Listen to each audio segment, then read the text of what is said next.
Good evening and welcome to this year's Tuesday edition of the HGP Sportscast. We tell you now that the Guyana Police Force 60th Annual Track and Field Championship commenced today at the Police Sports Club ground with several field events. Basil Brashaw filed our report.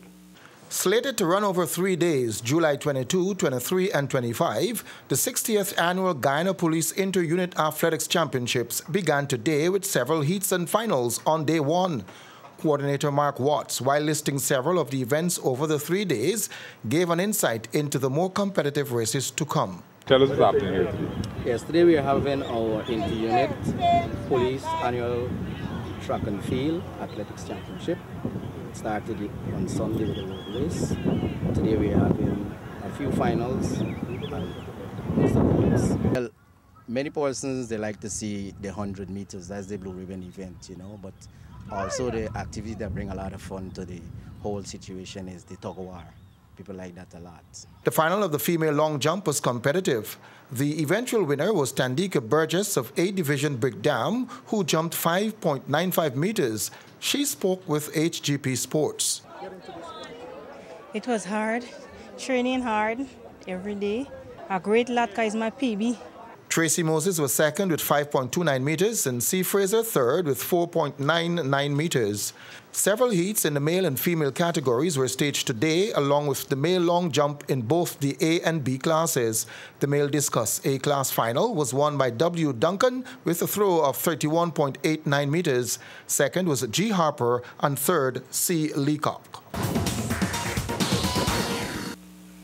Guyana's female sprinters Alita Moore to participate in the Boys and Jeffers Track and Field Classics.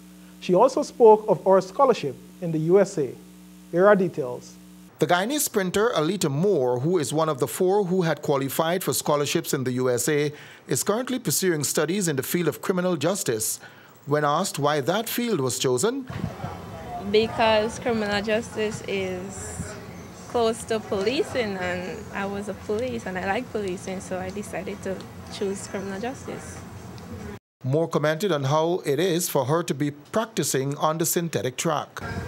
It's quite different because when we first started, we had to change up the training and everything to get familiarized with the synthetic track. And back home here is kind of challenging for me because on the synthetic track is a quick reaction, and here it's different, so it's kind of challenging back home.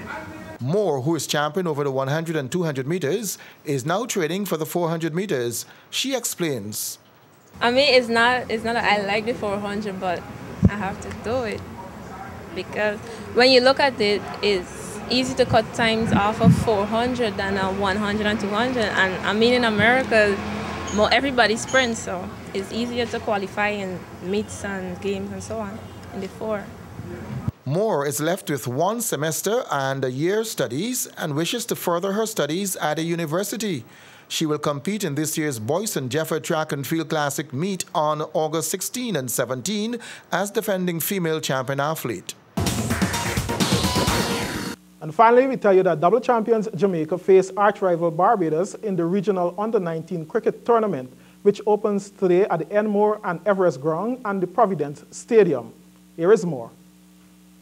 Hosts Guyana faced Leeward Islands at the Guyana National Stadium, while Windward Islands opened against Trinidad and Tobago at Enmore in the other first-round matches of the 3-day competition. 2 weeks later, the Jamaicans again tackled the Barbadians across town at the historic border ground in the opening round of the 1-day competition on August 4. This year, the competition, the leading tournament for young regional players, will feature 3 rounds of 3-day matches contested among the 6 regional teams, with the team accumulating the highest number of points being crowned the regional under-19 3-day champions. A composite ICC Americas side featuring the most promising youngsters from ICC associate and affiliate members from the Caribbean, North, Central and South America will join the 6 territorial teams for the 1-day competition, which will be played over 7 rounds. The grand final will be between the 2 teams to accumulate the highest number of points. And that's your sportscast for this evening. Thank you for joining us. Stay tuned tomorrow, Wednesday, when we bring you more sports news. I'm Sean Embrock. Do have a pleasant rest of the night. Good night.